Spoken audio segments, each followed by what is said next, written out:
Hello student. तो आज हम पढ़ने वाले हैं BSc chemistry atomic structure chapter से एक नया टॉपिक जो कि है कैलकुलेशन ऑफ वेवलेंथ और रिडबर्ग इक्वेशन। यहाँ पर हम वेवलेंथ का कैलकुलेशन करेंगे या फिर इसे हम रिडबर्ग इक्वेशन भी बोलते हैं। तो मेन चीज हम इसे इस तरीके से बता सकते हैं कि यहाँ पर हम करने वाले हैं derivation of expression for the wavelength of electromagnetic radiation.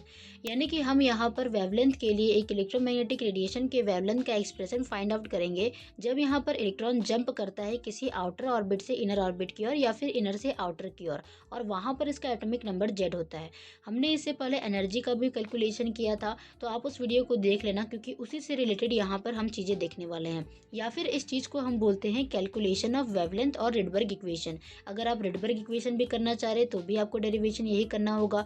Wavelength तो हम कैलकुलेट करने वाले हैं, ये शॉर्ट फॉर्म है एंड ये यहाँ पर इसका लॉन्ग फॉर्म है कि आखिर हम यहाँ पर करने क्या वाले हैं। ठीक है, तो यहाँ पर आप जान गए कि यहाँ पर आउटर ऑर्बिट को हम N2 लिखेंगे क्योंकि ये हायर एनर्जी लेवल होता है, एंड इनर ऑर्बिट को हम N1 लिखेंगे क्योंकि ये लोअर एनर्जी लेवल होता है। ठीक है, तो चलो स्टार्ट करते हैं। हमें यहाँ पर कुछ चीज़ें लेट करनी होगी जो हम यहाँ पर लिखेंगे। Let N1 is equal to lower energy level and N2 is equal to higher energy level. And यहाँ पर हमें वेवलेंथ को कैलकुलेट करना है तो हम लेमड़ा को मानेंगे वेवलेंथ। इसी इन चीज़ों को हम लेट करते हैं एंड हमें यहाँ पर पता है कुछ चीज़ें, तो हम उसे लिखेंगे वी नो दैट। हम क्या जानते हैं कि हम एनर्जी का फॉर्मूला पढ़ चुके हैं पहले से। अगर आपने इस वीडियो को नहीं देखा है देख लेना, समझ में आ जाएगा आपको कि यही फॉर्मूला कहाँ से आ रहा है। तो एनर्जी का फॉर्मूला होता है -2 pi square Z square M E to the power 4 divided by N square H square. ये फॉर्मूला होता है। ठीक है, लेकिन हमने यहाँ पर n तो लिया नहीं है, हमने यहाँ पर n1 और n2 दो ऑर्बिट्स को माना है। अगर हम ई n1 निकालेंगे तो यहाँ पर ये जो n है इसमें चेंज आ जाएगा, तो इसे हम लिख सकते हैं -2 pi square Z square M E to the power 4 divided by n1 square H square. And then फिर हम यहाँ पर n2 ऑर्बिटल्स के लिए निकालेंगे तो ई n2 इज इक्वल टू हो जाएगा -2 pi square Z square M E to the power 4 divided by N2 square H square. ये चीज़ आ जाएगी। एंड हमें यहाँ पर क्या पता करना है, इन दोनों के बीच में जब ये जंप हो रहा होता है तब तो उनके बीच में वेवलेंथ का कितना चेंज आता है। तो यहाँ पर हम इन दोनों को माइनस कर देंगे, यानी कि हम चेंज इन एनर्जी निकालने वाले, डेल्टा ई एन निकालने वाले। तो हम इसे लिख सकते हैं E N two minus E N one, क्योंकि हम जानते हैं कि कभी भी आप चेंज निकालते हो तो वहाँ पर क्या होता है, फाइनल माइनस इनिशियल होता है। तो हमारे फाइनल क्या चीज़ होगी, N2 हो जाएगी, एंड इनिशियल क्या होगा, ये होगा। तो फाइनल में इनिशियल माइनस करेंगे तो यहाँ पर हमें एनर्जी चेंज पता चल जाएगा। तो हम इस फॉर्मूला में जल्दी जल्दी ऊपर वाले सारे को पुट करते हैं। तो ई एन टू हमारे पास था -2 pi square Z square M E to the power 4 divided by N square H square. And यहाँ पर ये minus sign E N one के जगह में हमारे पास था -2 pi square Z square M E to the power 4 divided by N 1 square H square. ठीक है, ये चीज़ थी। एंड यहाँ पर था N2 स्क्वायर एच स्क्वायर, ये वाली चीज़ थी। अब देखो क्योंकि ये माइनस और माइनस ये क्या हो जाएगा, इन दोनों करेंगे जब हम तो ये हो जाएगा प्लस। तो ये जो पूरी वैल्यू होगी ना इसको हम आगे लेकर के चले जाएंगे एंड ये माइनस वाला ये पीछे रहेगा, मतलब कि जस्ट हम इसका प्लेस चेंज करने वाले हैं।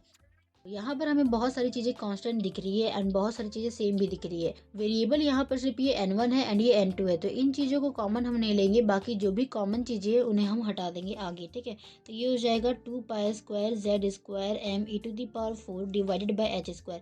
ये सब चीज़ें जो है यहाँ से लेकर के यहाँ तक दोनों में कॉमन है, तो इसे हम कॉमन लेंगे एंड हमारे पास बच क्या गया इस जगह 1 बाई n1 स्क्वायर, एंड यहाँ पर हो गया माइनस में 1 बाई n2 स्क्वायर। ये वाली चीज़ हो जाती है। ठीक है, अब हमें क्या पता है कि ई का फॉर्मूला हमने बहुत पहले ही पढ़ रखा है कि डेल्टा ई क्या होता है, एच सी बाई लेमड़ा होता है।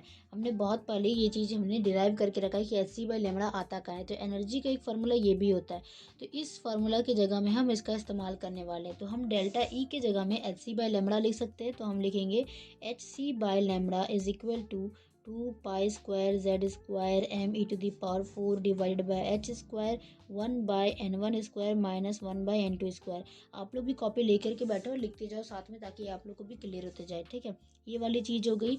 एंड फिर हम क्या करेंगे, 1 बाय लेमड़ा हमें चाहिए वेवलेंथ, तो वेवलेंथ को तो हम इधर ही रहने देंगे, बाकी जो चीज़ें बच गई उसे हम लेकर के चले जाएंगे इधर, क्योंकि ये मल्टीप्लाई में है, इधर चला जाएगा डिवाइड में, यानी कि ये नीचे आ जाएगा। तो ये हो जाएगा 2 pi square Z square M E to the power 4 divide by ये H C into H square. देखो यहाँ पर हम क्या करने वाले हैं, H C into H square करने वाले हैं।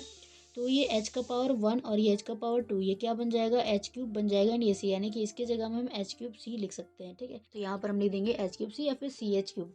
एंड इधर बच जाता है 1 by n1 square minus 1 by n2 square. ठीक है, ये वाली हो गई। अब यहाँ पर देखो पाई की वैल्यू हम 3.14 लेंगे। जेड हमारे पास क्या है, एटॉमिक नंबर है। अगर आप हाइड्रोजन के लिए निकाल रहे हो तो जेड स्क्वायर को 1 मानेंगे, ठीक है। लेकिन अगर आप किसी और चीज़ के लिए निकाल रहे हो, दूसरा हमारे पास कोई एटम दिया रहेगा, तो वहाँ पर जेड स्क्वायर को आप कंटेन करके रखोगे। लेकिन हम इस क्वेश्चन में इसको कंटेन कर रहे हैं 1, यानी कि हाइड्रोजन के लिए निकाल रहे, तो एटॉमिक नंबर हो जाएगा 1। इसीलिए यहाँ पर जो चीज़ें आगे होगी वो आसान होंगी। लेकिन अगर आपको कहीं पर हाइड्रोजन के लिए नहीं निकालना है, किसी और एटम के लिए निकालना है, तो ये आपको जेड स्क्वायर को कंटेन करके चलना पड़ेगा। जेड स्क्वायर के लिए यहाँ पर जेड स्क्वायर आप पीछे कर दोगे, ताकि आपको वहाँ पर फॉर्मूला निकालने में आसानी होगा। एंड एम का मतलब होता है मास ऑफ इलेक्ट्रॉन, ई है इलेक्ट्रॉन का चार्ज, एच का मतलब होता है प्लैंक्स कांस्टेंट, एंड सी का मतलब होता है स्पीड ऑफ लाइट। तो इन सारी वैल्यूज को जब आप पुट करोगे तो हमारे पास एक वैल्यू आता है जिसे हम बोलते हैं 109677 सेंटीमीटर पर सेंटीमीटर, ठीक है, ये आता है। एंड देन पीछे हमारे पास है 1/n1² माइनस 1/n2²। तो ये वाली चीज़ आई थी, तो हमारे पास फॉर्मूला निकलता है 1/λ=109677। और यही जो है ये हमारा मेन फार्मूला था, इसी को हमको निकालना था, ठीक है। अब इसकी जगह में आप यहाँ पर आर एच भी लिख सकते हो। आर एच का मतलब होता है रिडबर्ग कांस्टेंट। तो रिडबर्ग कांस्टेंट क्या है, 109677 पर सेंटीमीटर। ये हमारा रिडबर्ग कांस्टेंट है, जिसे हम इस तरह से लिखते हैं, रिडबर्ग कांस्टेंट, ये चीज़ आती है, ठीक है। ये हमारे पास है। इस फार्मूला को आप ऐसे भी लिख सकते हो, 1/λ=RH पर सेंटीमीटर, 1/n1² माइनस 1/n2²। ये वाली चीज़ आती है, और ये होता है हमारे पास मेन फार्मूला, जिसे हमें करना था डिराइव। आई होप तुमको समझ में आ गया होगा। अब इससे रिलेटेड हम एक क्वेश्चन कर लेते हैं, जिससे कि आपको पूरा अच्छे से क्लियर हो जाएगा, ठीक है। इस आर एच का मतलब होता है रिडबर्ग कांस्टेंट। तो क्वेश्चन है हमारा, calculate the wavelength when electron jump from 4th energy level to 2nd energy level. और इसको हम इसी फार्मूला का इस्तेमाल करके बनाने वाले हैं। तो इस क्वेश्चन के हिसाब से हमारे पास क्या क्या दिया हुआ उसे हम लिखेंगे। गिवन n1 का मतलब होता है लोअर एनर्जी लेवल। तो लोअर एनर्जी लेवल यहाँ पर हमारे पास सेकेंड है, यानी कि 2 हो गया। n2 हो गया हायर एनर्जी लेवल, तो यहाँ पर हो जाएगा 4th। 2 से 4, यानी कि ये 4 से 2 में जा रहा है, 4 से लेकर के 2 में जा रहा है, 4th ऑर्बिट से ये 2nd ऑर्बिट में जा रहा है, ठीक है ना। हमने यहाँ पर क्या सीखा है, बाय रिडबर्ग फार्मूला आप ले सकते हो, या फिर वी नो दैट, जो भी आपको लिखना है। तो हमने यहाँ पर रिडबर्ग फार्मूला भी निकाला था, जो कि है 1/λ=RH, या फिर 109 RH हम लिखते हैं। एंड यहाँ पर था 1/n1² माइनस 1/n2², ये चीज़ थी। इसकी जगह हम सारी चीज़ें पुट करेंगे। RH का वैल्यू था 109677, 1/n1², यानी कि n1 क्या दे रखा है 2, 2 का स्क्वायर हो जाएगा, 1/n2, n2 क्या देखा है 4, 4 का स्क्वायर हो जाएगा। एंड आगे हम करेंगे तो यहाँ पर 109677 1/4 हो जाएगा, एंड ये हो जाएगा 1/16। इसको हम सॉल्व करेंगे सबसे पहले, तो ये हो जाएगा 16 यहाँ पर, यानी कि 4 का टेबल में 16 आ रहा है 4 बार में, तो ये हो जाएगा 4 × 1, एंड ये हो जाएगा 1 × 1। बहुत ईजी चीज़ें है ये सारी चीज़ें। 9677, तो यहाँ पर आ जाएगा 109677, थोड़ा जल्दी हम कर रहे हैं।